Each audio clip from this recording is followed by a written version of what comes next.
Welcome to Season 3 of Pod Practice with Team USA player Quinn Finer, Team USA Grandmaster player Mikey Lunn, and myself, Alex Atkins. You can now find us on YouTube, Spotify, Apple, and anywhere you listen to your podcasts.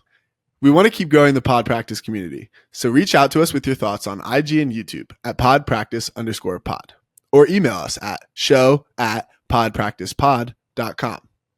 I hope you enjoyed the episode. Get 40% off Pod Practice t-shirts by visiting our Ko-fi shop. If you're looking for a last-minute holiday gift or are looking for a way to directly support us, order our Season 1 roster tee or our Otaku tee. Enter promo code PRACTICEPLAYER, all caps. We also offer free shipping to the United States and now ship worldwide.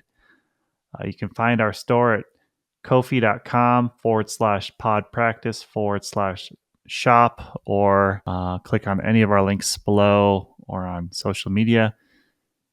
You can also make a donation to the pod through our Ko-fi store and we'll send you a sticker. Thanks for all your support and happy holidays. Would you rather have 2 championships if it meant your brother couldn't have one? Oh, man. Yeah, definitely.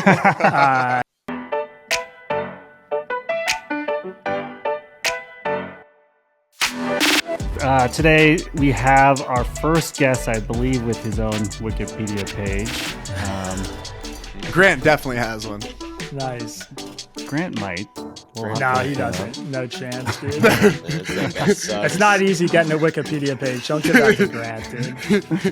Is that true? Is it not easy to get one? I kind of assumed anybody could just. No, I think it is because it's like open. So, well, I mean, whatever. This is like such a stupid story, but some like 20-year-old kid who reads Tangle like emailed me as an editor for Wikipedia, actually gets paid for it, and he created my Wikipedia page.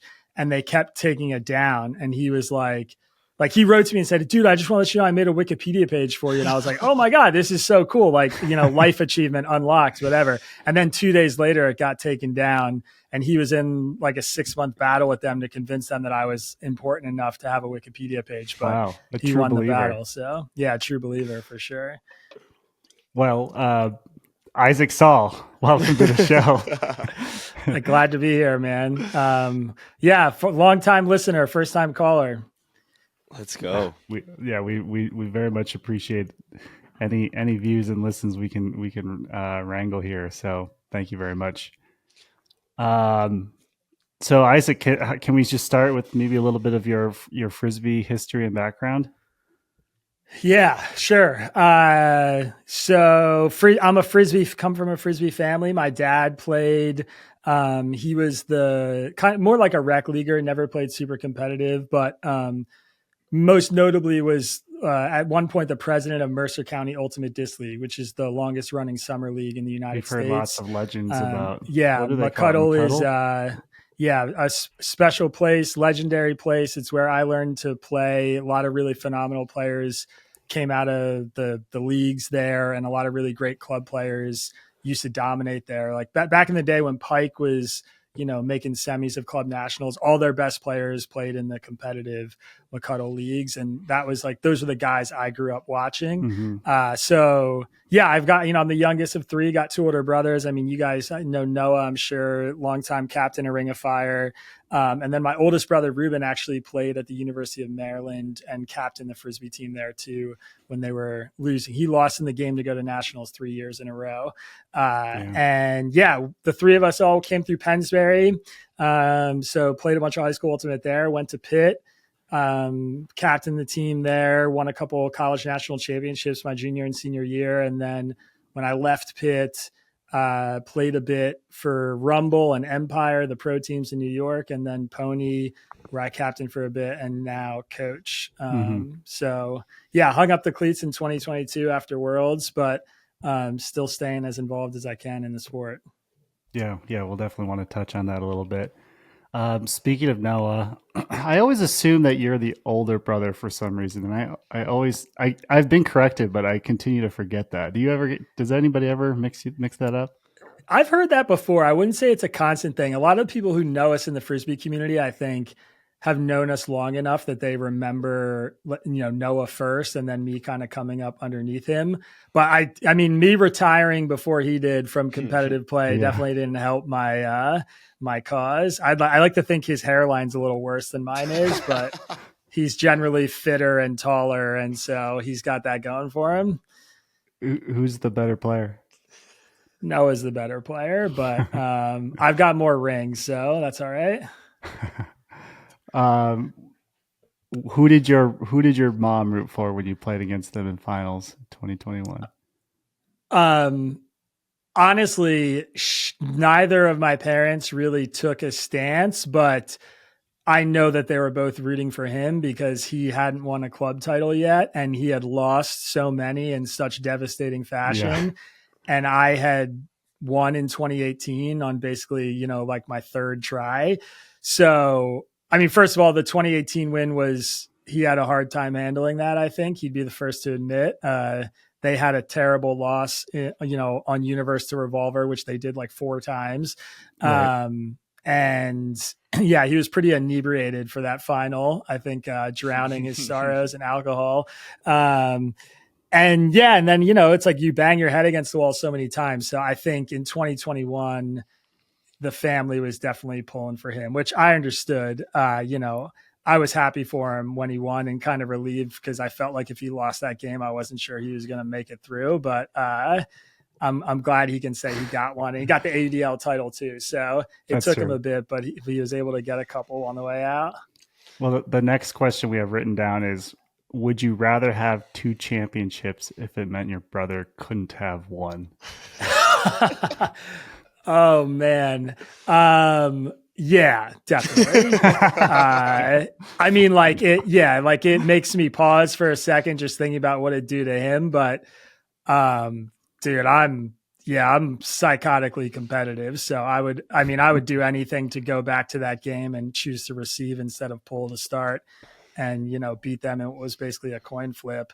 So yeah, I would definitely take that from him. And by the way, he would fucking take it from me too if he had the choice. Like he would rather have 2 and me have 0 than us split 1 and 1. No question about it. I think everybody in the room would take 2 instead of everybody here would take 2 instead of having a loved one have 1. But this is reminding me of the Kelsey brothers almost, and I'm picturing a ring jersey and a pony jersey half stitched together. And your parents wearing do you have one of those around your parents' house? There has to be one somewhere. Yeah, I don't know that I don't think we have the ring pony jersey stitch. What my dad's move was he would wear both jerseys at the same time and sort of rock the one of whichever person was losing the game and sort of root for a competitive game. I saw him do that at a few club nationals. But yeah, it was a weird time in the family group chat for sure in that 5-year span where we were playing each other in some really big games and fighting for titles. I mean, super fun. And for my dad was a total dream come true. I mean, he's can't go 10 minutes still to this day. He meets somebody and somehow in the first 10 minutes of them talking, he's explaining how we played against each other in the club nationals final in 2021. I was like, Dad, this guy on the train doesn't give a shit about ultimate Frisbee, but yeah, he's bursting with pride about it. So that's awesome. Yeah, it's really cool. Yeah. So, quick transition here. I want to ask you just a little bit about your, I guess, I don't know if passion project is the right word, your livelihood, Tangle News. And by the way, congratulations. I believe you just won, is it 2 Shorty Awards? Yeah, we won the Shorty Award for news and media, and we won the audience and the kind of the panel award. So the Shorty Award team picked us, and then there's also a public voting period where the audience gets to vote, and we won that too. So yeah, it was pretty cool. Just cleaned up. Yeah, we cleaned up, man. Clean sweep for sure. Yeah, no, it's cool. It's honestly the Frisbee community has been pretty instrumental in helping it get off the ground. It was really cool having a network in the beginning who sort of subscribed and supported me. Even the people who I think kind of maybe loathe what I'm doing a little bit that exists in the Frisbee community, still gave it a shot and wrote in constructively with their feedback and criticism. But Yeah, I publish a daily politics newsletter and podcast where we basically summarize the best arguments from across the political spectrum about whatever the big debate that's happening out in national U.S. politics is that day. So, today we kind of had a fun edition today. We covered the UFOs and all the drones and stuff in New Jersey and shared a bunch of arguments from people about what it's all about. But it's been really cool. I mean, it's, we're mission oriented. Like, I'm trying to create a big tent news organization that's read by conservatives and liberals and everybody in between. And there's been a lot of, struggles and awesome breakthroughs and really fun years. And this year was really, really fun. I've been doing it for, over 5 years, and we had a couple really big breaks this year, and our audience grew a ton. And, now I've got a team. I've hired 4 full-time people. So it's like a real business we're running, and I'm super proud to have created journalism jobs at a time when the media is not doing particularly well across the board. So, yeah. That is incredibly awesome. What's the best way to follow you and find Tangle News? Yeah, if people want to check it out, readtangle.com is our website, and you'll go there and get prompted to sign up for the newsletter, which is totally free, and you can read it for free as long as you like. Memberships are really what supports the business, but we give the vast majority of our content away for free. And then we have a podcast too that you can find just by searching Tangle News anywhere you listen to podcasts. That is also free, and there's like an ad-free members only version with some additional content and stuff. But that's the best way to do it. I've sort of scaled back my tweeting and activity on X because it's a total fucking cesspool these days. But the readtangle.com is definitely the best place to find the best version of me and our work for sure. Speaking of the UFOs and drones, did you see any? Because it's like right in your backyard. Yeah, it's funny. I mean, I think there's definitely a little bit of mass hysteria going on, but we had the end of year pony party on Friday, and I actually drove up to New York from Philly, where I'm living now, and so we drove like right through North Jersey, and I was with Scott Heyman and Mike Campanella, Campy, and in my car, he's like kind of the Philly crew, and both Scott and I like swore that we saw a drone or like a UFO while we were driving up there, and we were freaking out. And then I just thought about it for 10 minutes, just like, this is insane. Like, my brain's obviously playing tricks on me because I've just been reading nonstop shit about this in the news. But it was super funny. We everybody I know who lives in this area has sent me some story or video about, something they saw or a friend saw.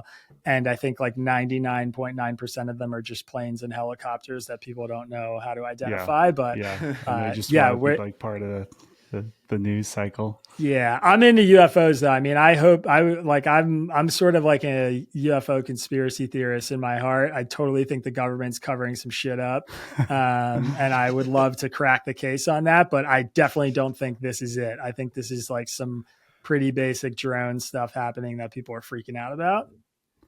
That'd be a pretty big break for Tangle if you were able to crack that.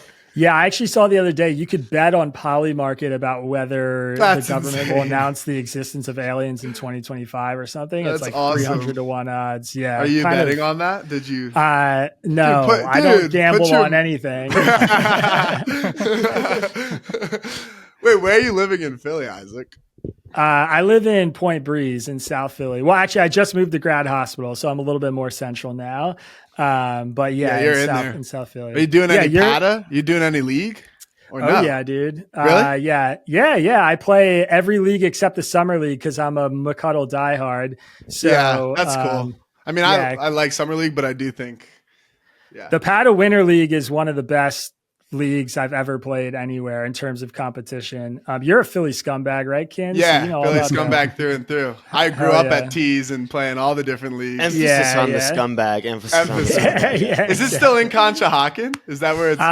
They play all over. We actually, I think, apparently this year they lost AmPro or something. I just got some email like they're moving around the indoor scene, but it's cool. We have as some people, anybody familiar with the Philly scene knows, like, Trey Kotzenbach and Andrea De Sabato, Dre, who have just like totally dominated these leagues for a long time. They win like all the time. So last year I started a team called Dre's Nightmare 2 years ago. And like our whole premise was just, we were going to knock Dre out of the playoffs. And the first year we lost them on Universe Point in the playoffs because Shashank Alati dropped a wide open swing for me. And then, terrible shank. And then last year we knocked Dre's team out. So now we've changed our team. Manifesting. We're moving on. But yeah, dude, it's so fun. All the AMP people, like super competitive, 5-on-5 indoor mixed. I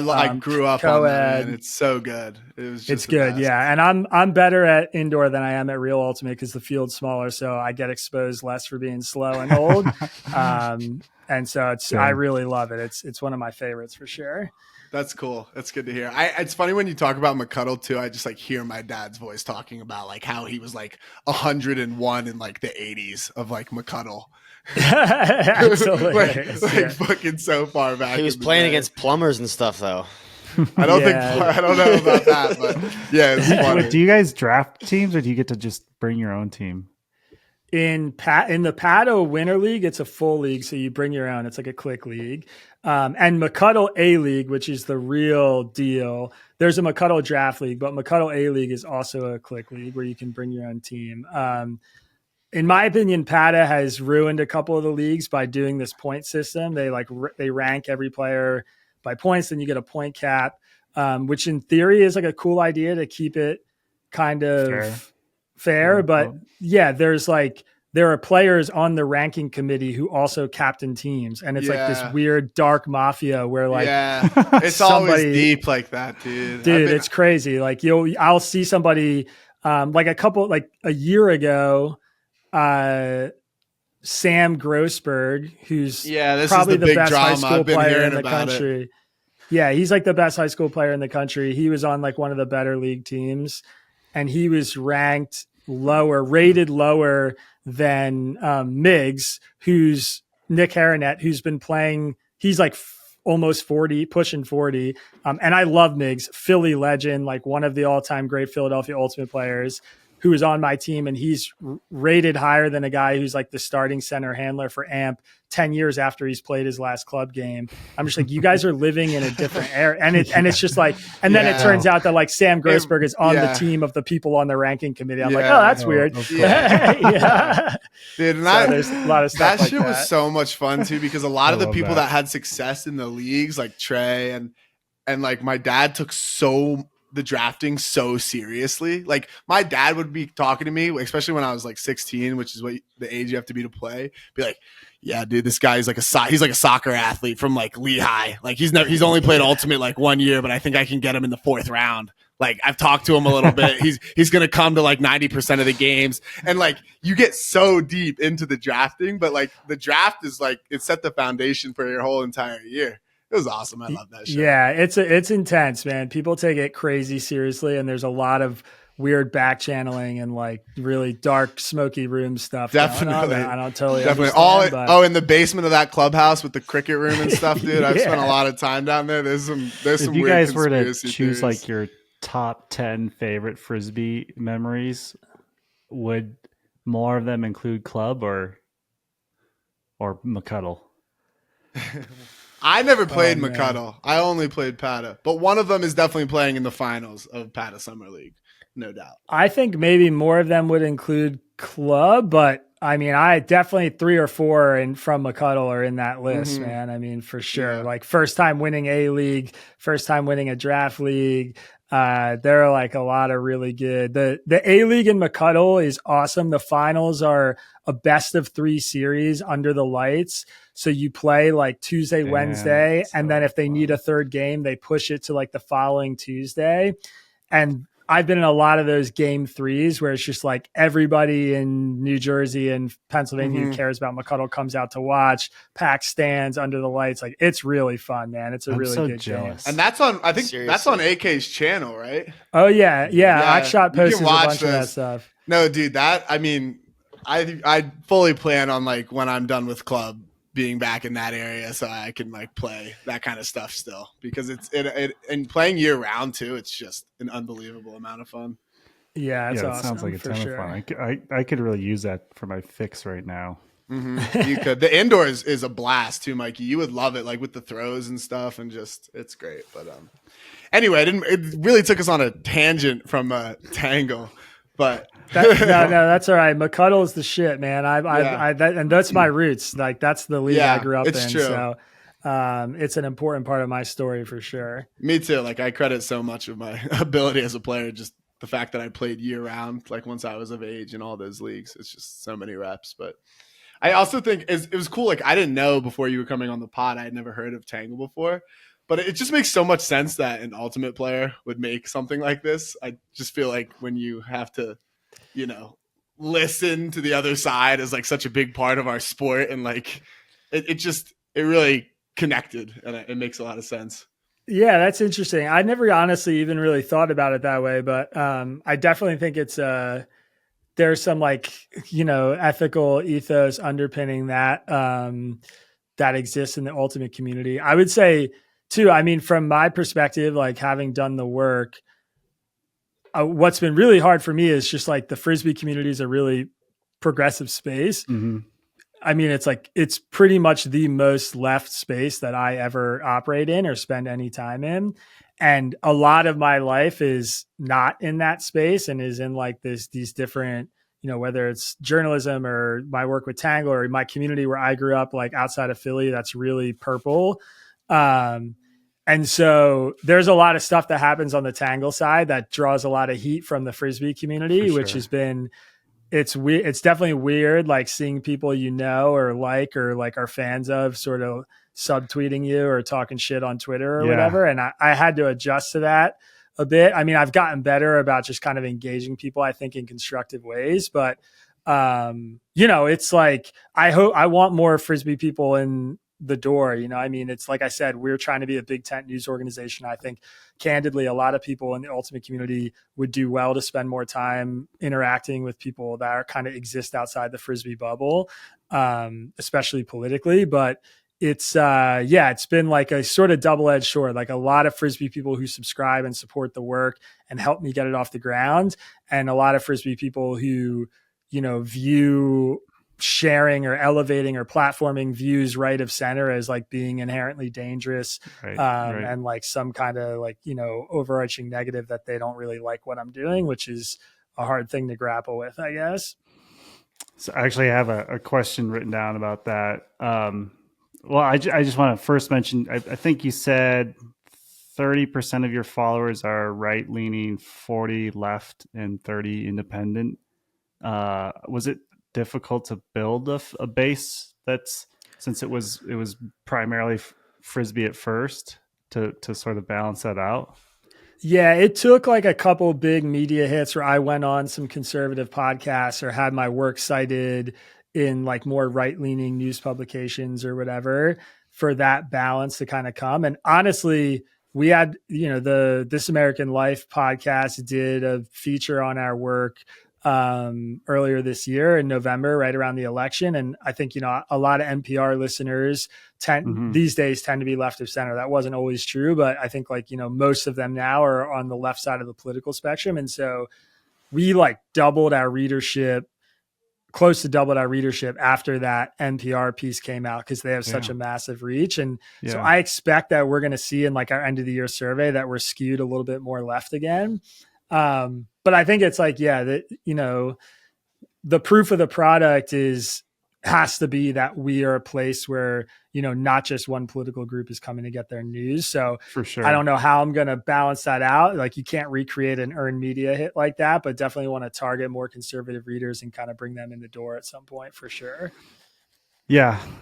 I mean, I want to ask you so many questions, but I do want to get to Frisbee. And here's my transition question is somewhat related to what you were talking about.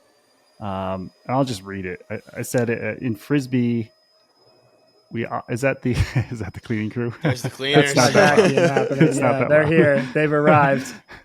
Okay. So we often see people in the community decide to refuse to associate themselves with people who have different beliefs, views, or opinions.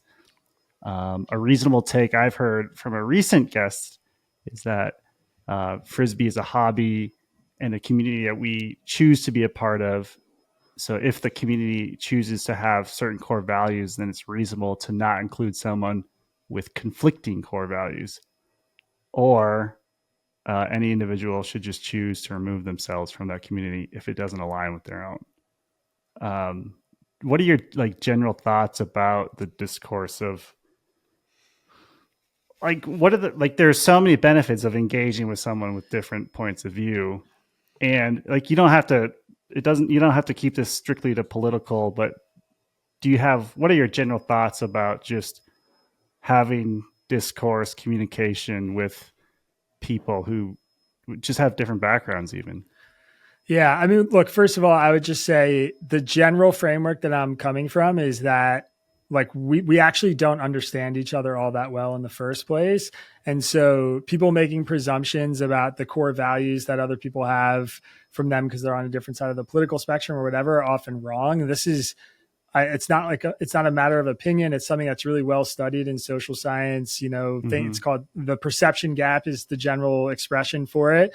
And there's been a lot of research on this where if you ask a Democrat how many Republicans think, what percentage of Republicans think immigration is bad for the country, they'll guess something like 80% when the real answer is 35.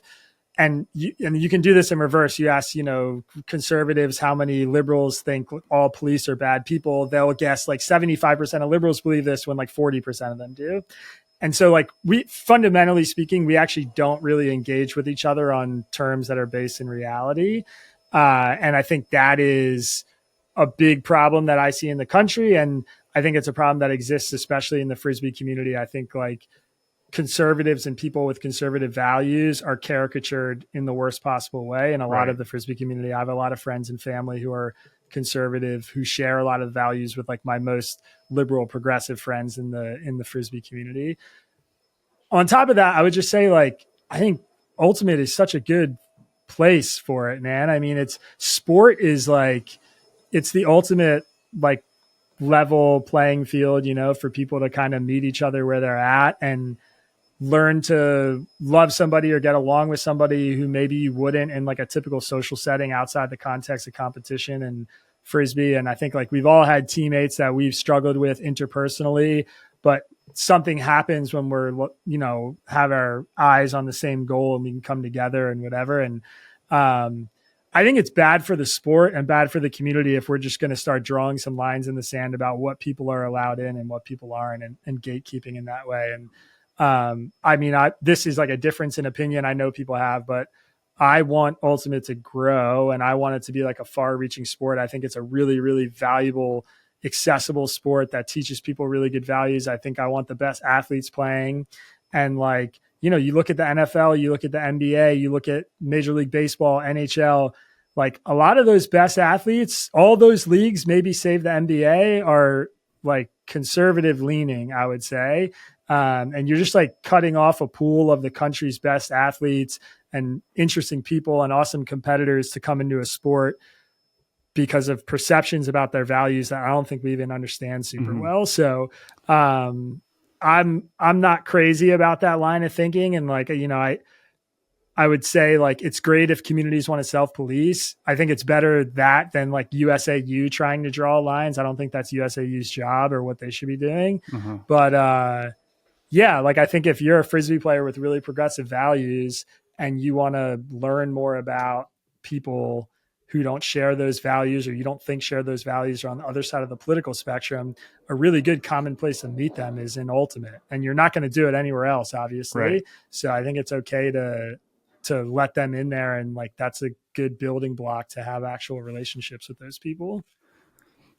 Yeah, that's really well said. And I'm thinking about how easily my opinions and views can be anchored by just hearing what someone else says, or that echo chamber effect about any topic. It doesn't have to be political.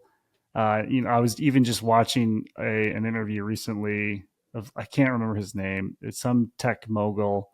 And I was listening to him talk about different topics and was yeah, that's really cool. I agree with that. And then I was starting to think, well, some of it sounds like a little maybe one-sided. And then I looked at the comments, and a lot of them were like calling him Dr. Evil and were saying things like, this guy's so out of touch, blah, blah, blah. Like he's just a billionaire that doesn't understand things. And then I started seeing him in that light. Like there was that certainly some of my own, like I was coming to that conclusion on my own, but it was interesting to me to see, like, as soon as I read something that described him a certain way, I was like, yeah, fuck that guy. That guy sucks. And it doesn't allow you to form your own opinion. So like, I guess my message to anybody listening is don't listen to what the fuck we're saying either. Go do your own research. Definitely listen to informed people, but if you can, learn about whatever topic that you're interested in. Yeah. I mean, I would say, I think everybody in the Frisbee community has probably had the experience of like seeing a player on another team who you hated, or like seeing a Frisbee player who's like active on Twitter and being like, God, this person's such a tool. Yeah. You're like, Jesus, Alex Atkins, I never want to play with that dude ever.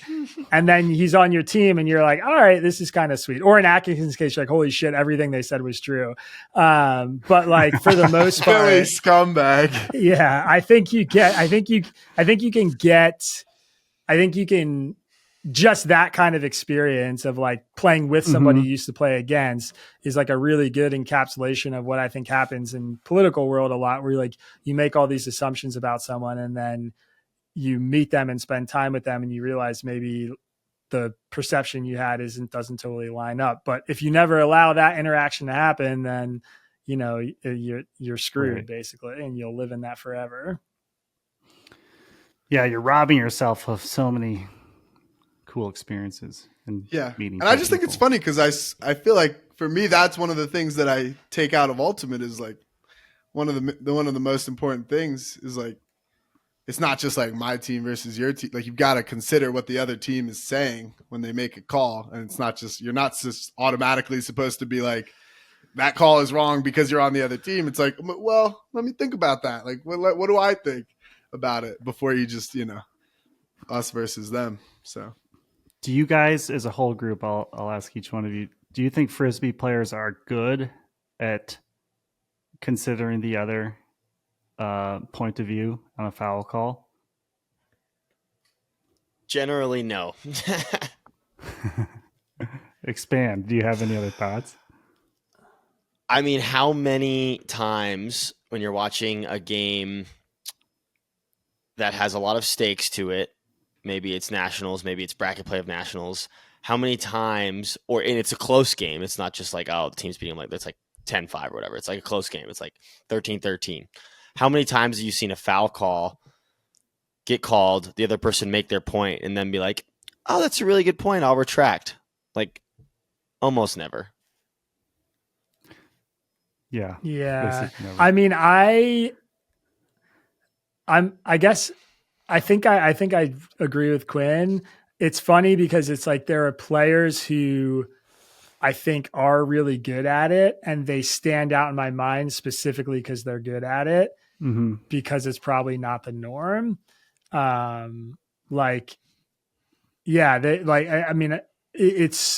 It's almost rare enough that it's like, there are specific players where if somebody calls a foul on them, they're almost never going to just accept it. It's like the contest is coming and you're just kind of waiting for it to happen, which is tough. And it definitely gets worse when the stakes are higher, but I still don't think I'd trade the system for something else. Like I think the observed self-officiated system is superior to the AUDL one, despite kind of believing that. Because there's just like having the arbiter or the third party or whatever. And there's a good amount of social pressure there. Like it's pretty hard when you're on the field and you make a bad call and there's like two guys on your team who are just like, dude, no. And you like to just be like, you weren't like, I felt it, whatever, like it's kind of hard to do that. I mean, guys do it, but people remember it if you do, and it looks really bad. And I think there's like some good social pressure there to kind of play within the rules that I think is good for the sport, but I would say it's not the norm. I think I agree with Quinn there. Yeah. It's funny because I just watched the All Too World posted the video of when we gaslit the Brown player into thinking he threw it to himself. You remember what I'm talking about? I don't remember that.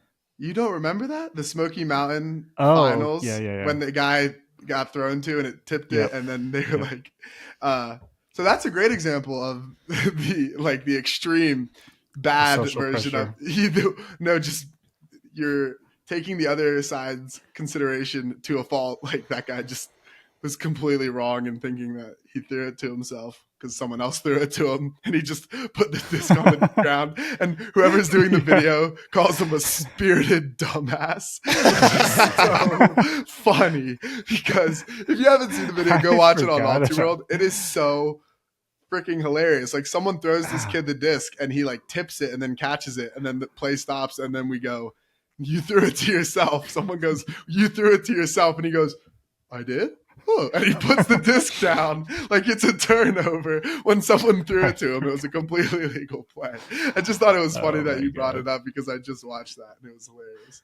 But yeah, I remember that play, and I remember in the moment be like, I don't know, I can't remember. Yeah, we were all just like, all right, I guess you fucking threw it to yourself. Let's go. And it was a turn. It stood. It was just yeah. Oh, there were observers. I mean, he didn't ask anyone. He just said, "Okay, put the disc down," and we played. Like that was it. He just completely took our word for it. He was like, "Fuck yeah, you guys are the most honest people I've ever seen." And, I mean, I think the dude's just like blacking out. Like you're in that moment where he's just like, and just like puts the disc down, like he doesn't really know what's going on. But that's so yeah. Ultimate players, they're pretty good at taking the other side into consideration. That's my point. At times. Yeah, and shout out Denny. Denny called a drop on himself in the UFA. In a big moment against Oakland, and we lost. Yeah. And Denny's a good example of players who I think are kind of exceptional at listening to other people. And I've seen him retract calls since he was in high school. And he's also just got that sort of psychotic edge where he just like doesn't want to win if somebody thinks it's unfair in any way. Right. Like even just like a little bit of doubt, he'd like rather give it back and just go get the D again than have the call, even if he believes it's right. There's like a few guys who are like that. But yeah, that's sometimes a good example. He'll get tackled and not call a foul. Well, the only thing I will say about that is like just sometimes the rules are so gray and so subjective that I just don't know like sometimes it's like, okay, you think that, but we don't. Do you even really understand, or do we even have a good idea of like what the rule really is? Like, I just think that makes it very hard in the context a lot of the time. And the hardest part is like there are teams like when I would say like at least with Pony in the men's club division, the rules are literally different game to game. Like we play. Like you guys are good. I mean, when we play Bravo, it's like we pretty much know that's going to be a really physical game and there's going to be like a wide berth for how people want to play and whatever. And we play Truck Stop and we know like they're going to call everything. It's going to be really ticky tacky and it's not going to be as physical and we can't play as physical. And like we play Ring and it's like, all right, full contact. Like, let's fucking go. Like that's just like, and it really is different game to game, which I think makes the rules part of it harder. But like, like I've seen guys, especially D-line guys on Pony who, they'll get clobbered after a turnover in a game like against Bravo or something. And they don't make a call because like they want some of that physicality to be allowed and some space for it in the game, which I think is great. I mean, I love those games and I think but it's not like dangerous play, but just like, I don't want there to be a bunch of ticky-tacky calls on like body fouls and stuff. You just like allow the game to develop. But see, I don't really like that. Like, I don't like that it can be different from game to game. I kind of would rather just try to have an officiating crew that is consistent. But I will say, but even the officiating crews, that's what I was gonna say is like that can exist with officiating crews because each crew is going to be a little different, so it can be different game to game. So it's just the way it is, I guess. The other wrinkle there is like the other two wrinkles that came into my mind is like, well, league to league, like club versus UFA at this point is wildly different, and then player to player on each team is wildly different as well. Like, yeah. Isaac, you said like Ring, and like a couple dudes popped in my head. I'm like, yeah, those guys are like crazy physical, like way too physical. And then like a couple other guys, I'm just like, oh yeah, I have no issues with the physicality that they play with. It's funny when you're like playing a physical game and then you go to that one guy to guard him and you like put your arm on his arm and he's like, get your arm off. Get your arm off. You're like, and I just spent 12 points getting mugged by your teammate. Like, I'm not pushing you. I'm touching you. Like, there's always that one guy who's like, no, you can't touch me while I stand here. It's like, well, me and your bro have just been fucking like hand checking for 5 minutes. And now you're telling me I can't touch you. So let's just, I don't know what we're going to do here. Yeah. My perception of Ring's definitely a little biased. I would say their culture's changed a lot in the last few years. Sure. Like when I think of Ring, I still think of like 2014 Ring, where it was just like, you knew they had it a was much different reputation back then. Yeah, definitely. And they play a different style now. But yeah, it's a good point. It even changes like in the teams. And we've had guys like, like somebody like Keegan, who's just like, he's not going to let anybody touch him when he gets this, he's going to call that. And he's one of the best ever at like drawing fouls and, getting off free breaks where he just calls a foul because people are too close to him. Whereas like someone like Jimmy is like, he wants people to touch him and lean into him because he gets open really easily when people play him that way. And like, I think there's just like it does definitely matter a lot based on like who the players are individually on the team for sure. And it's funny you said that like about Ring, like the reputation, like 2014, like this is before I was playing club. So like I know the reputation, but I never played against them in that era.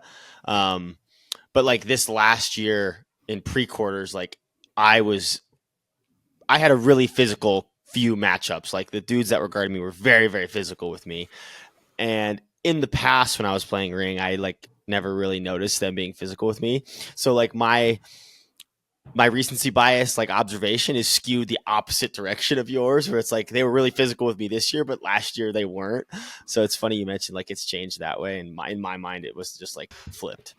Yeah, that was a cool game. I watched that game because we were scouting you guys. You watched after the first 6 points or whatever, when you could see it or whatever. Yeah, exactly. After the fog cleared a bit. But yeah, they were definitely really physical with you. And I thought that was an obvious approach that they're having. And that I think that's something that comes out in those like elimination games, like we played Ring a couple times, in 2023 and 2022, where the game was just pretty normal and like nothing weird about it. And then we played them in quarters in 2023. And it was one of the sickest games to watch. Dude, it was like, Evan Lepler was on the sideline after we lost. He like came over to me and was like, dude, I'm really sorry, but I feel like I just watched like a heavyweight boxing match. Like that was so fucking cool. And I was like, yeah, I'm like a little too upset to process that, but I hear you.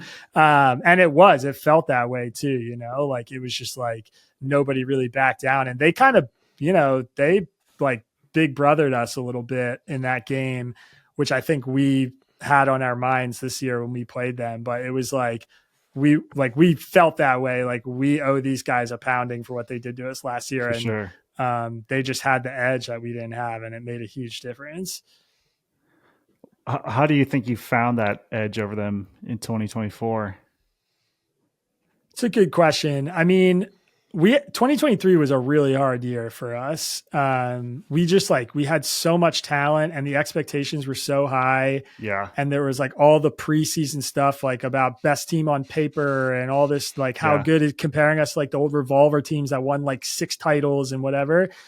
And we had like adding guys like Jack and Jeff and whatever to like Chris and JR. I mean, it was insane, Ryan.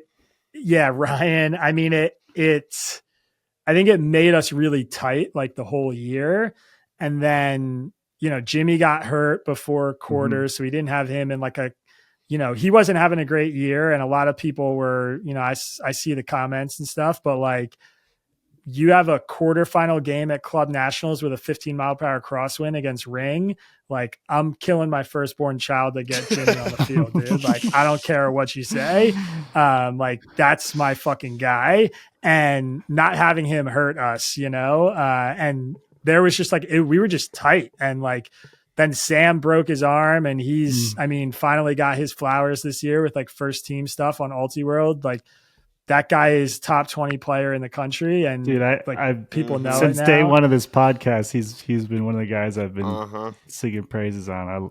We love Sam's game. Yeah, man. He's a killer, dude. Like he's, I talk a lot in huddles. That's kind of been my role on PoNY, like being a voice in a lot of the teams I've captained in the past. And like Sam has high expectations for himself and for everybody on the field. And the dude walks the walk, and he just like, he does what he tells other people to do. And he's really fucking serious about it. And losing him in that game, I think shook us up a bit. And, they lost AD too. It wasn't like they were healthy. I think AD tore his Achilles in warmups or something. It was just like this crazy environment. And I remember Noah, this is my first time coaching against Ring because I have retired in 2022. And like the first pull went up, and Noah just walked past me on the sideline and smacked the clipboard out of my hands and just said, pick that fucking clipboard up. And I was like, all right, like this is it. This is what we're going to do. Like I'm ready. But they just had it, dude. They just like, they had that. And I think like, we were tight. And I think this year, I mean, I do think like me and BVH are pretty different in sort of like the mentality we bring. And I think we didn't have BVH this year, and I had a little bit more of the like aggro.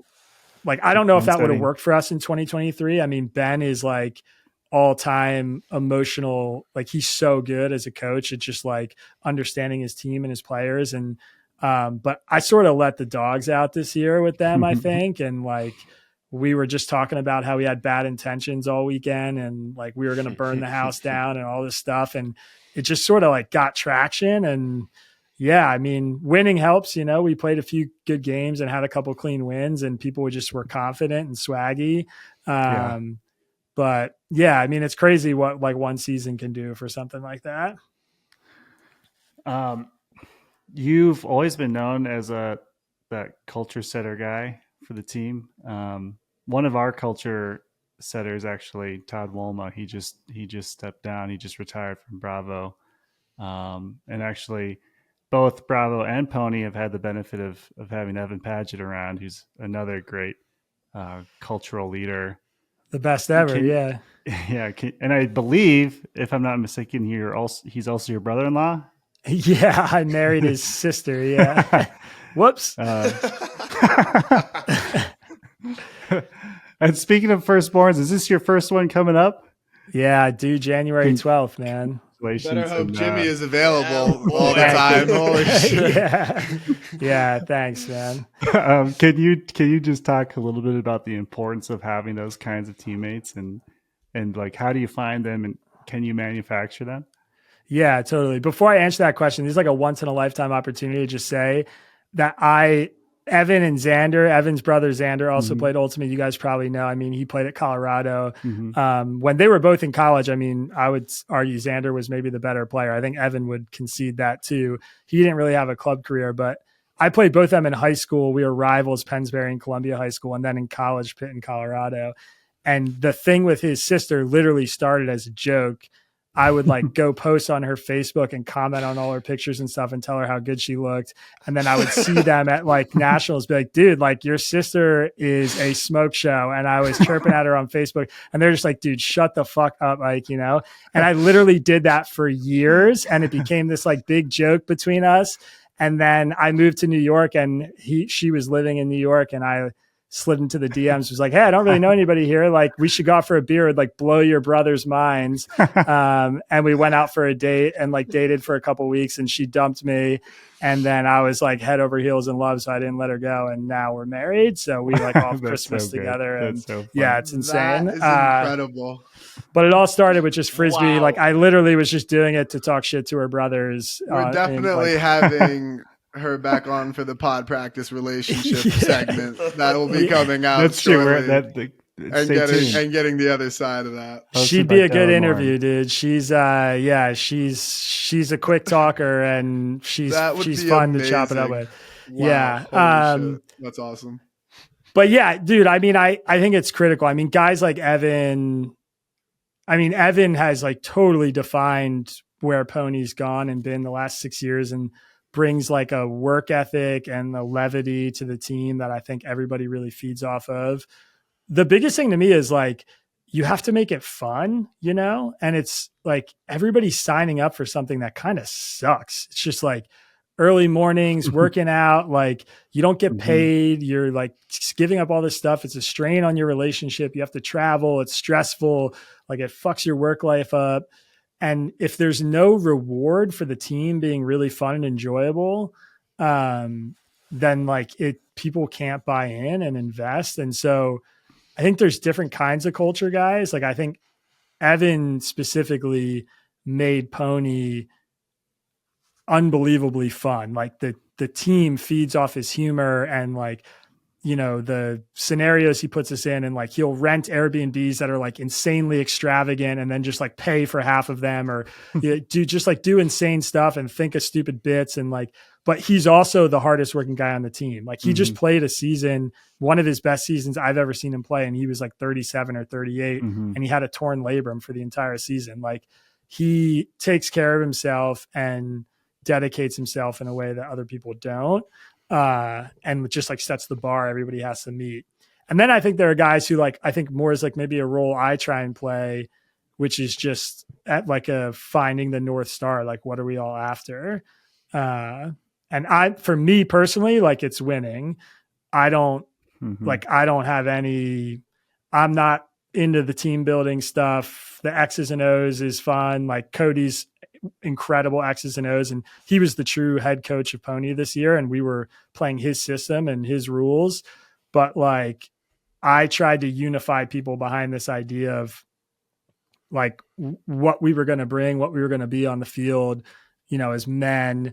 And everything I do is about winning. Like that's the thing where I get my kicks, is just like I like imposing my will on other teams and winning.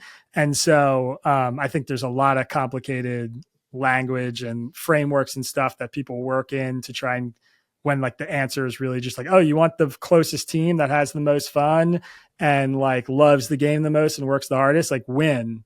And then everybody's going to buy in. They're going to love each other. It'll be the most memorable season. Like that's how it goes, you know? But people kind of complicate it. So that's kind of what I always have brought. And I don't know, it's always the best thing depending on where the team is, but PoNY's had good enough rosters that it's worked for us. Cause like winning nationals has always been something we've been capable of since like my second or third year on the team. Is it tough to keep getting that buy-in when you don't win? Like after the court is lost, for instance, I suppose this year, even a finals lost, something similar. Yeah. I mean, I think the quarters loss, I think was like, I mean, look, we lost like BVH and BJ stepped down. BJ was always going to, but I think BVH kind of made the decision that he wanted to, you know, put his time and investment into some other stuff in his life outside of Frisbee. And I think he also is really disappointed in like the performance of the team and felt like maybe some change would be good. He's a pretty selfless dude. I don't know exactly all of his thinking, but you know, they both left on their own accord, and we lost a lot of those big studs. Like we didn't have Jeff this year. We didn't have Jack this year. We didn't have Ryan this year. So I think like it hurt the team in that sense. Like we lost a group of guys and some really important longtime people who, you know, I think in other circumstances would have maybe stuck around. It just didn't feel good and it wasn't fun. And like, I think for Cody, even it was really hard. You know, he is a process guy. He's a growth guy. And he felt like the whole team felt like the season was a failure because we didn't win. And that's not how he thinks about it. Like that's how I think about it, but that's not how he thinks about it. So yeah, I think it's really hard, but you know, every team is different. Like every time you get a new group of guys, even if the roster changes by 2 people, the season's always different. The feeling's always different. The players who are like taking the lead's always different. I think that freshness for us this year really helped. Like we brought in some young guys. Like we had Scott Heyman join the team, who was like a big cog in the O-line this year. We switched up, like Ben Katz, longtime D-line guy, came over to O. Marques, longtime D-line guy, came over to O. We like got some fresh blood in different places. And I think that really, really helped us. I was so fucking confident we were going to pound Rhino. Like I would have emptied my bank account on that game going in, and they just, I mean, they played an unbelievable game, you know, and they were the better team this year. And that was like the kind of loss where I regret the fact that we didn't play a good game. Like, we didn't get a chance for our D-line to get any traction. Right. You know, our first turnover was like a dumb turn from Yacht that he just like doesn't really make that often, if ever. And that inside out, the one that D-Lee got, to Sam, like this IO flick. That's just like, it's just a weird turn that, like, you know, we just played a whole season. I haven't seen him turn that throw over one time, you know, or even maybe like attempt to throw like that. And I'm sure Rhino's defense played a role in it, of course, but it just felt like we didn't play our best game or really a good game, which is always hard to swallow. But like that Rhino team was sick, dude. I mean, they were good, and they were mad, and they were like having fun. And Henry is a freak, and Rafi's a freak, and Dylan is Dylan. And like, you know, like those guys are hard to beat, man. And they brought it. So it's just like, I'm not losing sleep over that. Like maybe the ring loss or the quarters loss, the ring loss in 2021, where it's like, I wish we took offense, or the quarters loss where like the whole season just sucked. But you know, it's like this was a season to be proud of, at least. It was a season to be proud of. And I am really proud of this season. Like, I said that to the team after, just like, I know this is out of character for me, but I'm like really proud of this group, despite the fact we didn't win. Because like for 95% of the tournament, we played our best ultimate, or 90% of the tournament, you know, and we shit the bed at a bad time, but we lost to like a really, really, one of the best teams I've ever played at Club Nationals. So I'm okay with that. Yeah. I felt like Rhino kept leveling up over the course of the tournament too. Like they peaked in finals for sure. And they were already playing super high, like at a super high level in quarters and semis. Were you part of any of the pony teams that were kind of regional contenders and were not even perennial qualifiers? No, not really. I mean, I've been really fortunate. Like when I got to Pennsbury, my brothers had been captaining for a couple of years, and the program was really strong and had a couple state championships. And we won Easterns my sophomore year when my brother Noah was a senior. When I got to Pitt, they had sort of been working at obscurity, you know, getting out of the region, but getting beat up at nationals. And then my freshman year, we made quarters, and then I think semis my sophomore year, and then we won my junior and senior year. 11 and 12. Yeah, and like the 12 and 13 was when we won, and the program was there. It was like built, and I think similarly with Pony, I got really lucky again where 2016 I think was my first season, and we made it out of regionals. But we got like rolled. And then 2017, we made it to quarters, which the program had never done. And we played Revolver and lost like 15-5. And that year in 2017, I was like talking about how we could win nationals. And I was basically the only person on the team who believed it was true. But like that year we had Keegan, we had Harper, we had Yacht, we had Kocher was like coming into his own. Right. And I was like, we're sick and we're young.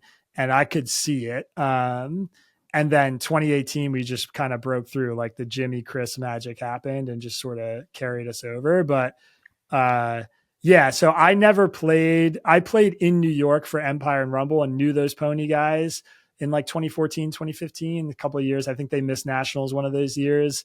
And I knew the scene pretty well. And BVH and Jody had coached me for Junior Worlds, and they were like longtime pony guys. So I was familiar with them, but yeah, I didn't have to go through the struggle, man. Like guys like Marques and Kuzmowicz, Muck, like that dude wept for, you know, a week straight after we won nationals in 2018. Like he had spent 10 years being like a mockery, you know, and getting beat up by Ironside and being the butt of jokes in the club division and stuff. And he always wanted it, you know? So it was really cool to see guys like that get a win after all that time.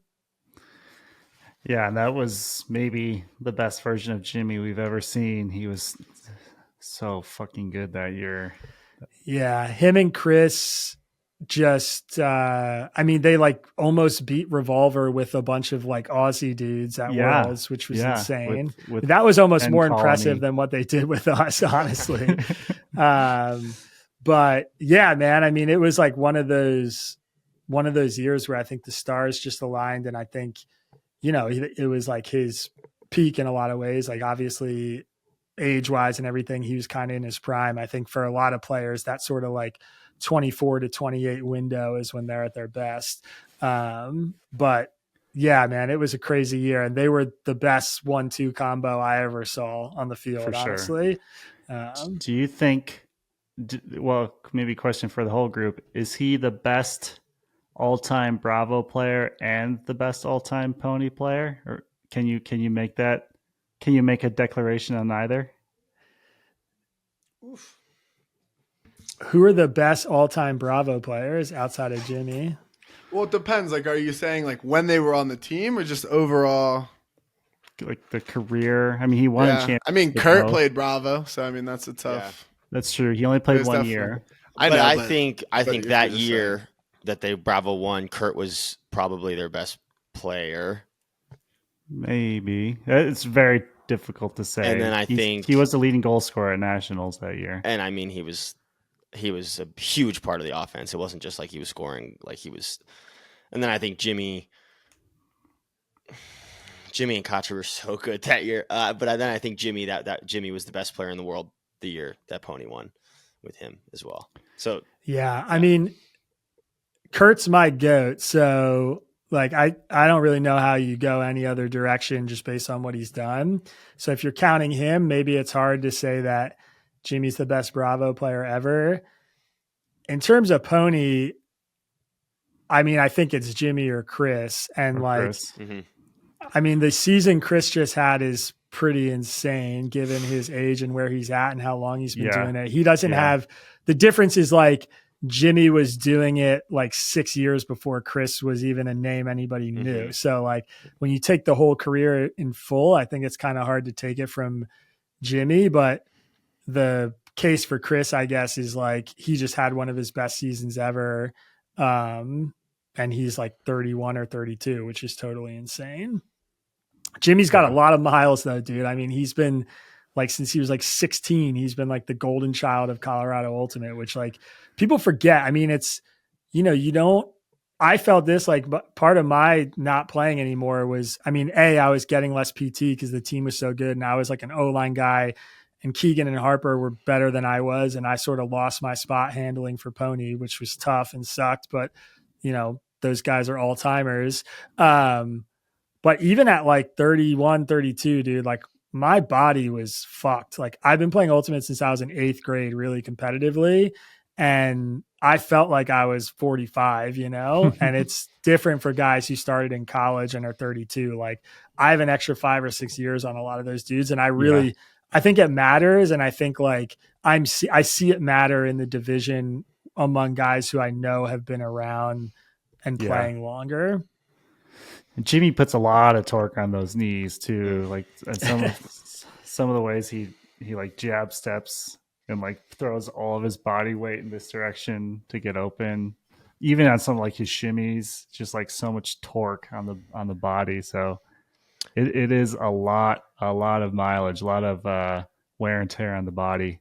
I could be easily convinced about Koch though.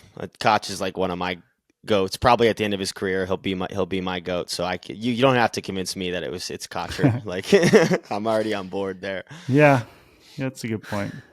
Yeah, man, he's special, dude, and it's hard to like explain it to people who. It's funny. There's like with the ADL, the proliferation of the ADL, and like this whole younger generation that's coming up in Ultimate. It's like they look at guys like fucking Atkins and they think Atkins is the best player ever because he can sky everybody, And I'm like, you guys, man, if only you knew. But it's hard. You don't see the stuff Chris does is like you have to be a high level club Ultimate player who's playing against him to really understand like how impossible he is to solve for. And I think if you polled like the teams at club nationals, he would pretty much always be in like the top 2 or 3 players sure. on any team Top for like 5, the last no 5-6 doubt. years. Yeah. That's the crazy thing too, the longevity of it. The longer you go out, of people who've been dominant, Chris has been up there for a long, long time now. Yeah, for sure. All right, let me ask you a little landscape of ultimate type questions. Since you're a big picture thinker in general. I was excited for this one since earlier Isaac touched on not liking the referees and stuff, so I was waiting for this one. Well, Kins, and chime in if you want me to expand on this at all or want to expand. Definitely goes against the wanting ultimate to grow thing that you said earlier. I don't know. So I was just watching a clip of Colin Cowherd and Nick Wright on Colin Cowherd's podcast, and they were discussing rule changes in pro sports, and the framework that they were under is that sports are entertainment. And I decided to ask this question also because they mentioned ultimate frisbee and how like American football is the highest valued entertainment product or television product in the world, and ultimate frisbee is not that. So like the way that pro sports have to shift some of the rule changes is to optimize for entertainment value. But there's like in pro sports there's usually resistance from purists, and like some of the examples that they were talking about were like in MLB they eliminated the defensive shift. They introduced the pitch timer, the pitch clock. They mentioned how the 3-point shot and optimizing that for that in basketball kind of ruins some of the watchability of it. And they also talk about like some of the rule changes in football around safety, specifically quarterback safety, and how like you kind of have to keep that player on the field because they're so important for ratings and things like that. Do you think that ultimate purists are holding on to anything that might be hindering the sports growth? No way. Definitely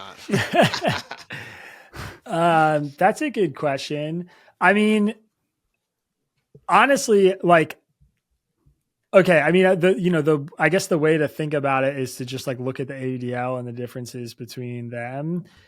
I do not. Please, UFA. I had to say it. Sorry. Yeah, UFA. Excuse me. The next rebrand will be when the whole league tanks, but yeah, enjoy it while it lasts. I think that that the self-officiation and the observer thing is something that's worth holding on to, and I'm like happy to expand on that. I honestly think one of the things that we should take from the AUDL is the time games from the UFA. Sorry, Kins, is the time games. Because I think like there's a ton of excitement around that, and it just makes a lot more sense to viewers. Like, tennis is kind of the only thing that's sort of even remotely like what Frisbee is, playing to some kind of score. And I don't think people intuit it when they just like turn on the TV and watch in terms of mainstream sports. And I think buzzer beaters and shot clock and stuff is really cool. I think the big AUDL field sucks. I think it makes offense way too easy and defense way too hard. And I don't understand how any AUDL teams ever get broken. Anytime I see that happen, I think, wow, these guys don't know how to play ultimate. And I think the small field and the tight spaces is really cool. I think there's like stuff USAU's holding on to that is hurting us. Like, why do we have games have to be on like turf fields that are football fields for the finals and semis in some stadium that like the lines aren't the lines for our sport, and all of us hate playing on turf, and the fans are like 30, 40, 50 yards away from the field. What I think would be sick is like what college nationals used to be in Colorado is like club nationals on a grass field in a bowl with everybody on the sideline, like Fuck the play, like the fans, like involved in the game. We need it. Fuck we need Dude, like that's like, and you could do that. Like, first of all, we don't have Pavel, get on it. Come on, man. We don't What have the fuck else 10,000 we doing? fans. Yeah, we don't have 10,000 fans showing up to fill up a stadium anyway. So we don't need that stadium. Second of all, like way cooler than having 500 or 1,000 people in those stands, like spread out where we have to put them all on one side and show this like one box square on TV to make it look like a bunch of people are there, is like put 2,000 people lining the field from cone to cone, dude, where like they can talk to us and chirp and it's loud on the field. And like, that would be fucking awesome. You know? I don't know any players who wouldn't want that. Plus we all love playing on grass. Like there's stuff like that I think they could do that would make all the clips look way cooler and just make the sport feel like sort of Thunderdome-y, like UFC or something, where it's like, we're surrounded by fans and people are right there and they're close. And it just like, there's little stuff like that I think we're almost doing out of habit that I think hurts us.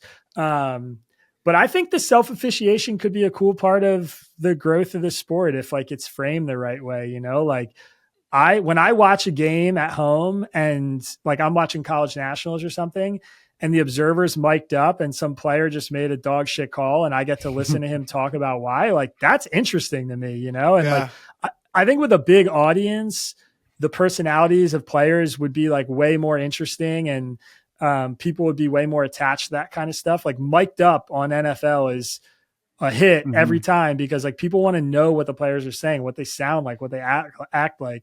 So I don't know. I'm not sold on like that being a huge hindrance to us. I think there's like more basic stuff just about how the game's structured and how the games look that could make it way more fun. But yeah, to me, like Club Nationals 2011 in Colorado, on like a field with like grass field, USAU stamp on the middle of the field, only Frisbee lines. And the bowl is full of people, like 20 rows deep and every sideline's covered. And I can hear all the heckles and everybody's there. Like those are my best Frisbee memories as a player. And as a fan, like it was so fun to go to those games. So there's stuff like that I wish we did more of. That's an interesting inflection point because we had that there, but it was the windiest game of all time. Now, from what I understand, USA was just terrified to come back. Well, there was I don't know how many people know this, but yeah, that was the game that, oh my God, I'm blanking on his name. The Wisco guy who just coached Minnesota, Ben Feldman. Won like through like 9 million turns. I think he broke 30 records. But I was in the stands. I was in the bowl for that game. And a speaker blew over in the wind and like clipped me in the back of the head and landed on some woman that was sitting right. Yeah, it hit me and it landed on this woman that was like sitting right in front of me. And it was like this huge ordeal. Like the ambulance, it was like crazy. And I think that's that why kind of stuff, like spooked them out of it pretty hard. Yeah, we actually told that we had Ben on. Yeah, that's right. After they won the UFA championship, and I was remembering that story. I had no idea. The bottom of that speaker hit me in the back of the head, dude. Like I was sitting right there. It was insane. Yeah. And it was big and scary. And we were like, holy shit, is she okay? You know, like they screwed it up. Like it was not great. But like, you know, aside from that, like it was there was a lot of really awesome stuff about that setup. And I also think more people would go to the games if they were just at the field or whatever, because all the teams book their Airbnb because of where the fields are, not because of like typically where like the stadium is. I just don't think people usually go to that like second location or as likely to go to that second location to watch the semis and the finals. I think more people would go to the game if it was at the fields. It seems like it's a hunch. No, I think that's right. It seems like, I would say sort of in the same light, Mike, like it seems like there's an attachment to this idea that we need to get some mass market appeal when like there's 1 million people who play Rec League Ultimate in the US. Like those are the fans. It's the players. Right. It's like, let's get those people to come out and root for the 0.01% of the elite players that are at club nationals and college nationals and high school nationals. Like that's the market. We like try and make it right for this, like, you know, NBA fans who are NBA fans, like go get the Frisbee people who are already playing and bring them in, you know? That's kind of how I think about it. And there's enough of them out there to make it happen. But like a lot of people aren't flying to San Diego just to watch club nationals, even though it's like they could go to the Super Bowl, but they don't do it because like the fan experience for them isn't as good as it could be. Right. The fan experience throughout like the whole year. Like there's no attachment to like really teams, or I would even say players like in club, because of like, you know, the USAU just doesn't do as good of a job as like the UFA of like building that kind of like fan base. And the UFA has gotten it right that way for sure. Yeah. And I agree with you. Like, I think there's this balance with our sport where like you should hold on to we don't need to become like every other sport. Like just because other sports are like the big four sports and whatnot that are successful doesn't mean like we have to add all these aspects that are like the other sports. Like we should definitely hold on to things that are unique and make Ultimate special, because like I feel like in a lot of things like that's just being like true to yourself and making being authentic is right. Like that's what's cool. But then there are certain things that I think, you know, we can improve on, but it's figuring out the difference between those that will help us move forward. So kind of on that note of like what I do wish USAU could market players more, or would. I think that would be a great way to help gain more traction with people who already play. So we're about to be in 2025. Another piece of history that's lost is basically, honestly, all of Frisbee history. There's like a couple people who have tried to track it. I forget. There's like Ultimate History, maybe Joel Silver, or did a documentary. Yeah, I wrote a few chapters in that book. Oh, did you? In the Ultimate History book, yeah. So check that out too for more of Isaac's work. Like, do you wish that there were more pieces of history tracked? Like, I don't even know what year of nationals this is coming up. You know, like, do you wish that we tracked more stats and things like that? Would that be good? Yeah, definitely. I mean, it'd be hard to, it'd be a massive undertaking to go back to like old footage we have and try and, bring that stuff up to snuff. But I mean, I think for the last 10 or 15 years, USAU has pretty good tracking on like goals and assists, at least. I don't know how accurate those are, but those stats exist and they live on the website somewhere, it's like some 12-year-old taking them, but yeah, literally. But yeah, I mean, I have gone on YouTube and watched like old New York Frisbee games from the 90s, and they're so sick, dude. Like, it's so fun to see how different they play and how physical they are, and like they're not good, but they're like kind of better than we are in some other ways. Like they're just playing way harder in a lot of ways, even though they're less skilled. And I would love to be able to just like, more easily access information about those kinds of players, or read bios, or, get oral histories of the game somewhere. And I think there's like a sort of fractured effort to do that. I know there's guys like Tony Leonardo who's working on a documentary about the founding of the sport. And there's Joel and the Ultimate History books, and William Brotman, the old Pitt guy, the founder of Pitt, who runs the website Ultimate Reference or ultimatehistory.com or whatever. He runs it. I think it's down right now. It's dead. It's been dead for months. Yeah, I just emailed him about it. I can't remember what he told me, but he's aware of that, because I was looking for something and was like, dude, what happened to the website? But yeah, he's, like people like that who do that kind of work, man, it takes them so much time and energy, and there's not a ton of incentive to do that. Right. Like it's like you really need people who are just kind of dedicated to the cause, which is tough, man. It's like it's hard to get people to buy in and put in a ton of effort for something like that. For a nonprofit, that doesn't really. Yeah. Shout out Durs. Yeah. Shout out Durs for Altiverse.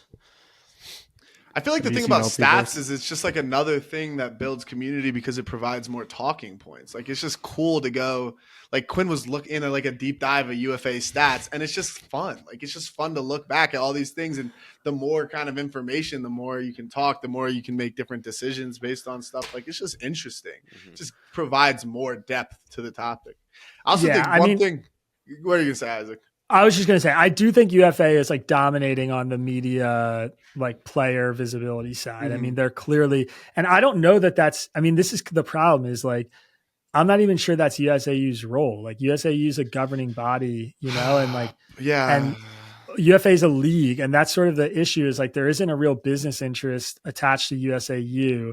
And maybe there needs to be, you know, like maybe the club circuit should be some kind of league that's responsible for all that stuff. I don't really know like what the structure looks like, but they're managing a lot. Like they're hosting the tournaments. They have all the millions of players across the country in rec leagues, like all this stuff. It's like, it's really hard to cover all your bases there. Yeah. Maybe All Too World has to step that up, but All Too World.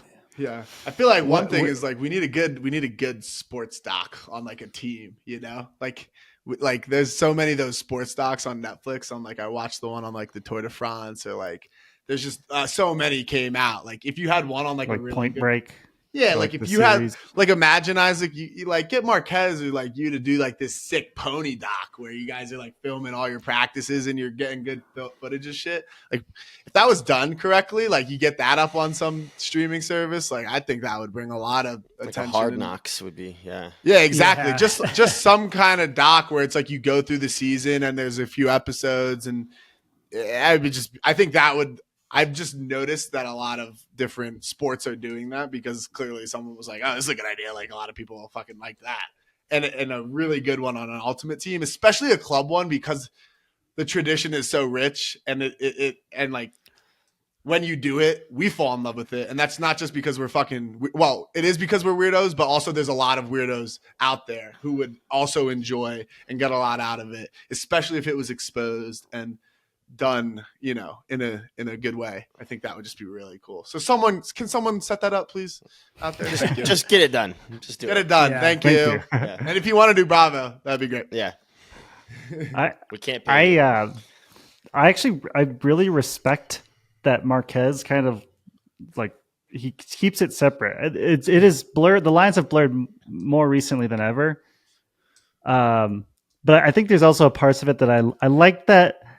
I know who Marques is, and I know, and that he's also like this tech YouTube juggernaut. You know, it's just I feel like I think I feel some like I'm part of that in some ways. Like I get to be like I'm the cool kids club because I know that Marques is doing this fucking sick ass like YouTube exclusivity thing. About it. Like As if I can take some credit there. He is genuinely one of the most impressive people I've ever spent time around. I mean, not like he's like humble and honest and works hard and is like he's just like so much humility and grace and stuff. Like the stuff he does for Frisbee that people don't see, where he's like flying overnight from some Apple event in like Tokyo straight to ADL game and then putting up an awesome night on like 4 hours of plane sleep or something. Like he does like some genuinely insane stuff to make it work. And he is the other thing people don't get and you don't know until you play with him is like, he's a legit celeb. Like 100%. We do not go anywhere where he is not stopped and asked for a picture and an autograph. Like it happens at every restaurant we go to. The waiter knows him. Like her kid wants an autograph, dude, everywhere. Like and at Frisbee tournaments, like these fans come to Frisbee tournaments because he'll mention in like a YouTube video that he's going to San Diego for nationals and they'll wait on the sidelines just to get a picture and an autograph or something. Like he's a big deal, dude. And he handles it with like so much grace. He gives everybody the time of day. It's wild, man. I mean, it's funny too. Like we were at regionals. We were at this, like, I think we went to like Texas Roadhouse or something, like some like old school Americana, like chain steakhouse. And one of the waiters or waitresses, she was like a younger woman, like mentioned to an older hostess like that who Marques was, and then the hostess like came over and she was like, somebody on my staff told me you're famous, like who are you, tell me who you are. And we're like, oh my god, you know, like, and he's just like has a sense of humor about on the way out the door he's getting stopped by other people who are like Marques, you know, and he's just he's it's crazy what he puts up with and what he does, but it's definitely impressive. He kind of lives like two different lives, and then his personal life, outside of Frisbee or YouTube, which like, not everybody sees, which is really crazy. The Marques doc would be sick. Like, he would just follow that guy. Cool. He's famous because I just looked him up, and it's like 5 hours ago on like some random thing was like Marques was like pulled over, so it's like a fucking article. There's like an article on it about like he got like a fucking speeding ticket. Yeah, he's got like a speeding ticket. Like, holy shit! Like, make sure it's out there. Like, it's just who else? Yeah, that's no peak, offense, man. but if any of us are getting a fucking speeding ticket, there's not a fucking article on your like Google search. It's just hilarious. There's a couple articles about him getting pulled over. I know. I'm like, what? He's got to test out that ludicrous speed. It's so funny. He's probably in like a fucking Cybertruck. That's so funny. One thing I wanted to ask you on the formatting, Isaac, because it's one thing I think about in terms of like maybe if there's refs or observers and different kind of things and field size and all that, is like just like in a lot of different sports, we see different formats at different levels. Like, college basketball is a lot different from NBA, like even, college football to NFL football, it's a lot different. So just like, if you have any ideas, if you have any thoughts on like what the different levels would look like, or it's just something I think about in terms of, because I do think there's a lot of the stuff with observers that I really like, but maybe it's at different levels. Like maybe college is like slightly different to the whatever the top format of Ultimate looks like, stuff like that. Yeah. I mean, I've thought about that too. Like, should we just not have observers in high school or whatever to kind of like force the kids to resolve stuff themselves? And like, as you progress, I mean, it's sort of counterintuitive. It's like the kids are the ones who you almost think would need the guidance and the stuff the most, but the stakes are maybe lower. Right. I don't know. I mean, for me, the one thing I feel strongly about, and this is another thing that I think is better than UFA, is like, I think the tournament structure is the real deal, man. Because like, in my opinion, part of Ultimate, like a critical part of Ultimate, is the sort of endurance element of it and surviving a weekend and like what it takes physically in order to do that. And I feel pretty strongly that like, that's a cool thing that separates, the club championship from the UFA championship, that I really like even, I even feel a little bit like I get the 1 game a day, like 3-1-1-1 for club, but I'm almost like, it's kind of cooler when there's more than 1 game a day. And like, it makes you go deeper into your bench and all that stuff. So yeah, I like that element of club Ultimate, and like I'm more impressed by it, I would say, as a observer and player. That's funny, but I feel like that's like the purest thing we're going. Definitely. Definitely hot take. Because it's I'm more impressed by it too, but I have a pretty hard stance the opposite way, where I don't like the attrition. Well, I mean, yeah, I'd be curious to hear the take. I would say, like, maybe to preempt it a little bit, I just I think building a good team and like being a great Ultimate player is way harder when you have to play 20 guys deep who can all play, 10 to 20 to 30, 40 points in a day. Yeah. And it's like, it gives a different element of it that's like in the kind of, tennis marathon type elements of sports where like you have to have something different inside you to kind of be ready to go on that fourth day, Mm-hmm. Yeah. When you talk about it from a purist point of view, it does resonate with me for sure. Like definitely. I love that. I love that for sure. And now I'm kind of questioning some of my own opinions a little bit, because that going back to that Coward Nick Wright conversation, and they were explaining how rule changes are sometimes presented under the guise of player safety when it's not really. And I have formulated some of my opinions under, I don't want to call it the guise of player safety, but knowing that tournaments are physically grueling and at times dangerous. I always think of, especially like Pro Champs 2023. Fuck we that played tournament, that day. dude. four fucking games in one day, like against quarterfinalists. I do think that there's a line. I would love if more tournaments were like a week long, actually, or 4 or 5 days long. where you can find that balance. Maybe you aren't playing 3 games in a day. Maybe that's the max, but I would love to see more Well, I'm okay if we're playing multiple games a day, but there's just sort of a line. There's a line between where it's like not as high quality as you would maybe.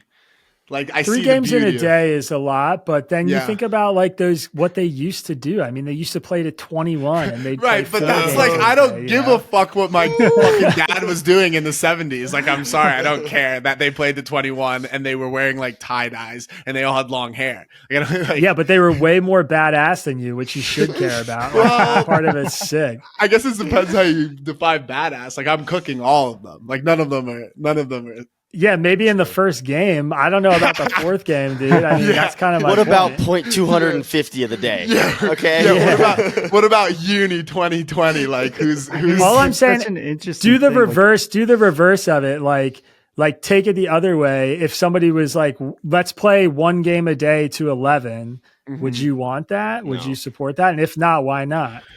Right. No, definitely not. But I do think there is a line with too much playing where you just sometimes I've watched some games later in a tournament or later in a day and I'm like they get ugly. They get a little ugly. That's fair. And I there's definitely a part of me from the competitor side that wants ultimate like when it's displayed and when I play it to be at like the highest, or close to a higher form. But I definitely don't mind a bit of the, attrition being a part of it. Like, I think that makes a lot of sense. Like, I think, when you look at like an NBA playoff series and they're playing a series to 7 and I don't know how many like rest days they have, but I'm sure they're fucking battling shit. There's a lot of injuries. Right. And, people miss games. And so it's part of it, but also it's like, are you fucking like cramping up profusely because you've just been playing for like 9 hours today and like you haven't really eaten a full meal yet? How much harder do you think club nationals is than like AUDL playoffs? Well, it's tough because the UFA games are so grueling. I haven't played a UFA championship weekend yet where it's like you play the game and then you play the next game. But I know from the double headers where we travel, and part of that is the travel is very tough. Mm-hmm. But when we travel to Oakland, play Oakland, and then go to Salt Lake, and we basically have been on a plane or in the hotel for like an hour and then just playing that UFA game, and you're covering so much ground in those games, like that shit is – I cramp and get really sore pretty comparably to like a 3-game day at nationals. Yeah. It's a bigger field and a longer game, I guess, which makes sense. You're playing more points. And a lot of the times, like when I was realizing playing in the UFAs, there's a lot of points and later in the game and stuff where it's like there's a spot like 40 yards away, and me and my defender basically are just going to decide like who wants to get there more. And it's you get that in club, but it's a little different because it's a smaller field and it's usually not as far of a run. Like there are just times where it's like we both have to run to this spot, and if I can just want it a little bit more and run a little bit harder, and it just happens a lot. You just got to like as the disc moves, like you just got to cover so much ground in the UFA, and it gets tiring. Yeah. All right, Isaac, I know we're getting close to dinner time for you here. So maybe I'll wrap this up with a finer thing really quickly because we haven't done one in a minute. And I don't know do you know what a finer thing is by chance? No, I don't. I thought you were a listener, man. You were I don't know if I make 90 minutes, dude. I'm like first 25. Nick Stewart's taught me enough about team building. I can log off now. That's fair. I have a good one this time, I think. So I want to do one. But Quinn, would you mind? Mikey finally got a good. Yeah. It's a pretty simple like concept. It's like. It's a small experience or small/weird experience or item that makes like a big difference in your life. The example that I always give is it doesn't have to be Frisbee related. This one is I put my Crocs in the sun while I'm playing. And then when I'm done playing, I come back to my Crocs and they're like a different shoe because they're warm and they're like completely malleable and like squishy. And so I put my feet in those things and it's like it's just a finer thing. Like it's a finer moment. So something like that, like a generic answer would be like, oh, I like when I put on socks that are straight out of the dryer, like something like that. But yeah, we should have primed you. Like usually we give you a while to think about this, but Mike just drops this on us at the end of the podcast. Well, Mikey was like, "Oh fuck, Mikey like for the first time, I've got a good one. I've got a good one."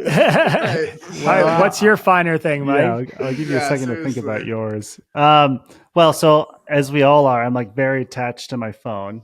That's my old dog on there, and so like I cannot go.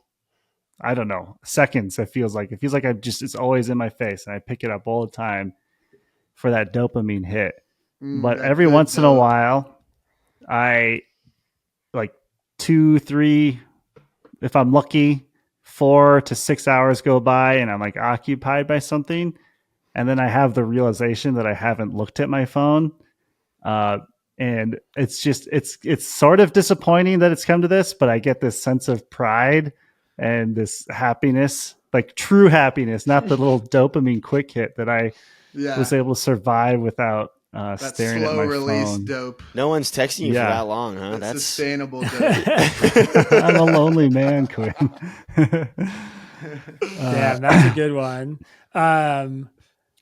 Wow. The first thing, honestly, that came to my mind was not totally dissimilar from that, which is I do a thing in the mornings where I make sure that and this is in part because of my work, and like a lot of my job is like opening my computer and dialing into the news.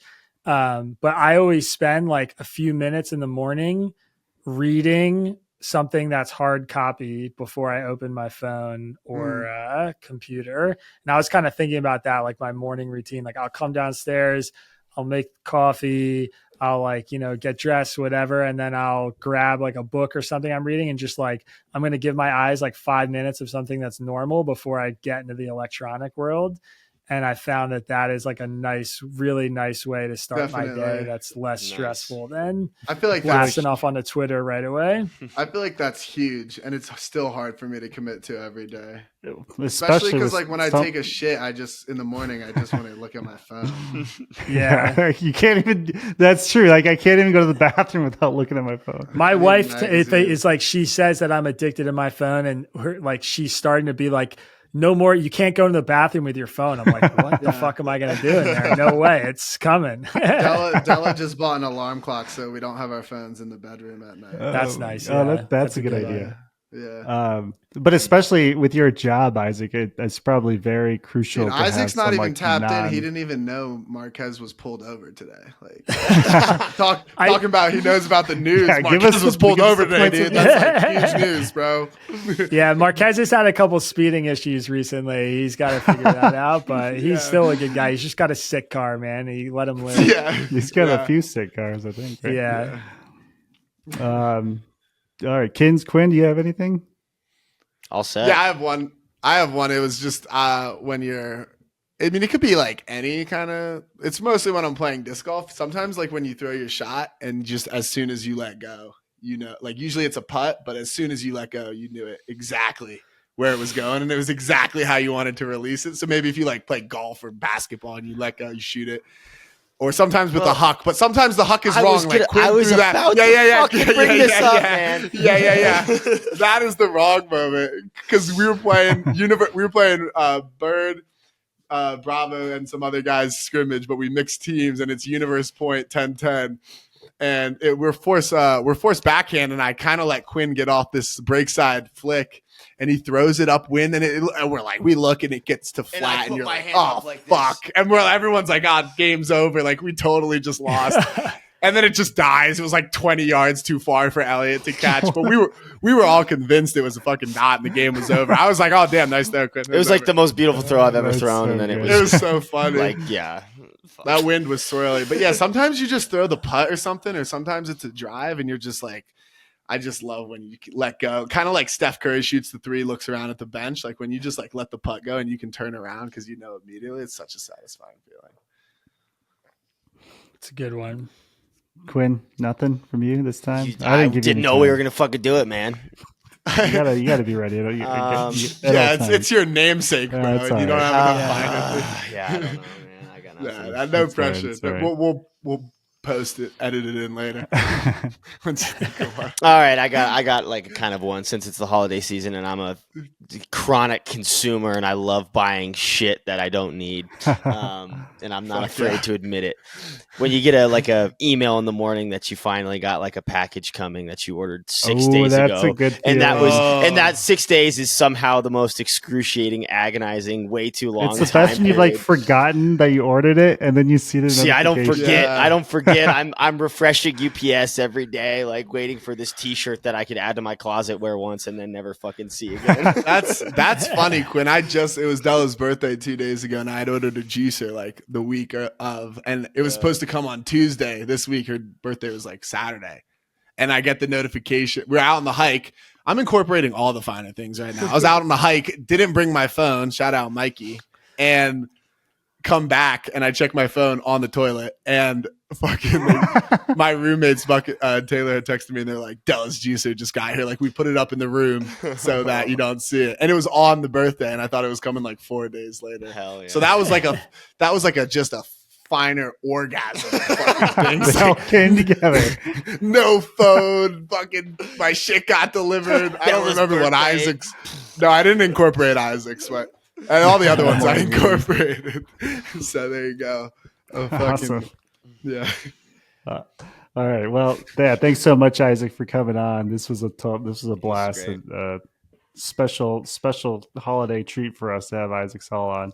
Yeah, that was. Yeah, I'm great. glad I DM'd you to talk shit about not playing Beatrice enough at Nationals. Yeah. It turned out great, man. Yeah. Yeah, thanks for having me, man. It's fun. Keep up the show. It's good to hear you guys chop it up every week, man.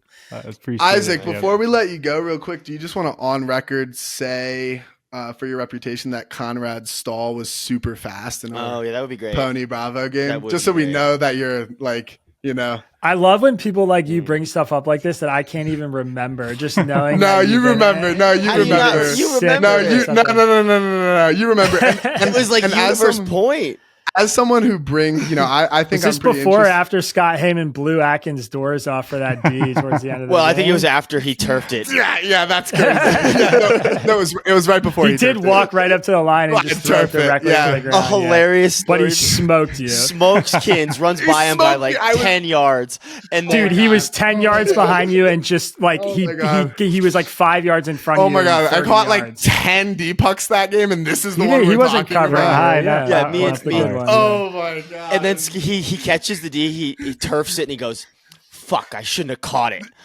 Yeah. That's hilarious. That's some young guy shit right there. Well, next year he'll be able to throw a 10-yard forehand, so fucking watch out. We'll see, man. Yeah. I don't- at the end of the game. No, Yes, I you remember. do. I do. I remember the Yeah, fight, but that's I haven't done the count, watch the video. You didn't have and to do the count. You stopwatch. didn't have to count. We all know it was short. Is that game on film No, somewhere? you don't need the film to know that shit was hilarious. I haven't seen it. short. I haven't seen it. I'm sure it's on. Well, I think it was filmed was because filmed I remember Isaac, watching that game I was somewhere. gonna But subscribe to Tangle, but if I can't see that you're, if you want to be bipartisan, but you can't tell me that was clearly the fastest stall count known to fucking man. if you think then you're I gonna get don't me to know. blast Conrad Schlor on this podcast, you're out of your mind. You're not That's blasting happening. You're not blasting Conrad. You're blasting a bullshit stall that happened once. And I contested, Wow. and then we got it off, and it was all good. All right, yeah, there you go. Yeah. And you guys won that Isaac, meaningless game anyway, so you can have it. I do have a special request from US Open. Pavel told us that I think you guys might have footage of your game against Truck Stop, and he said it was one of the most high level games to watch from US Open. Pavel said it, though? I think I because don't he give a shit, machine traded with Pony, I think, to get it. Yeah, Or unless we he's- do have that. We do have that game filmed, and it was a really good game. Okay, I believe it now. We both played pretty well for a mid-season tournament. Although, yeah, that is funny. Pavel said something that was true. That's weird, but Yeah. yeah, that Um, happened. Well, I would be happy to trade for that at some point, or just take I'd it, love you to know? just We I'd love to just just have it, watch yeah. it as just as a fan, to be honest. Oh fuck! Last thing, Pennsbury starting 7, or at least like Mount Rushmore. Go Oh, on the man. spot. Let's go. All right, Beaches, obviously. fuck yeah. Noah Saul, duh. pains me to say it because he's all-time scumbag, and one of my closest friends, Sean Mott, has to be on there. Right. But the Prince of Philadelphia.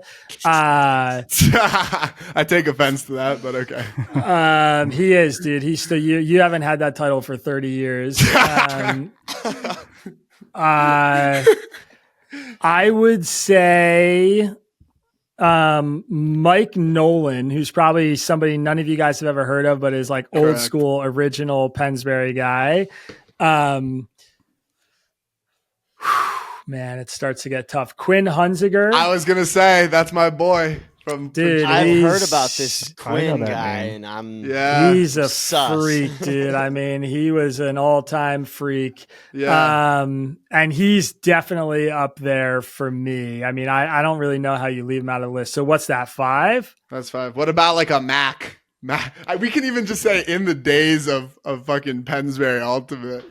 Dude, Mac is good, but I don't think he's good enough to be on like the Pennsbury Mount Rushmore. What about that Cole kid that was coming up when he was a little bit older than me? You remember? That kid was Cole insane. Solomon's He's maybe like up there. I would give maybe like you mentioned, I think before we got on the show, you were talking about Christian Duess. He's probably up there. I'm like taking a look at, we had this all-decade committee. Cole Drummond, that was the other one on the post. Like this Cole kid, Drummond, he's Cole Drummond, Mac Rushing, Colby Gordon, and Christian Duess. Yeah, like Cole was really good. And then there's like Scott Wright, Mark Dendala. Those guys are probably up there too. They were like some all-timers. Scotty actually played a little bit of southpaw. I don't think Mark ever played club. Our thing with Pennsbury was like, a lot of our guys didn't make it to college, so they never got into like the super competitive club circuit, which kind of limits like, their notoriety and fame. Totally. But they'll live in the Pennsbury folklore forever. Yeah. And Matt Wilson's probably up there too, Swilson. He played a couple of years on Ring and Toro and just played Masters with Boneyard. So he should probably be included. A little biased because he was my year. But yeah, that's like that's a solid 7. And then myself, of course, because everybody needs a center handler. Yeah. Hell yeah. Yeah. Well, we might take Mac for that spot. Yeah, maybe. Yeah. Mac. If you can find him, dig him out of the ditch somewhere. I don't know where the heck it is. No. That's great. All right. I feel really good about that. Yeah. We'll have to have you on again to do the Pitt all-timer. Oh, yeah. That'd be a good one. Yeah. Tie D. That's funny. All right, Isaac. all right. Thanks again. Peace out. Thanks, guys. Peace. Yep.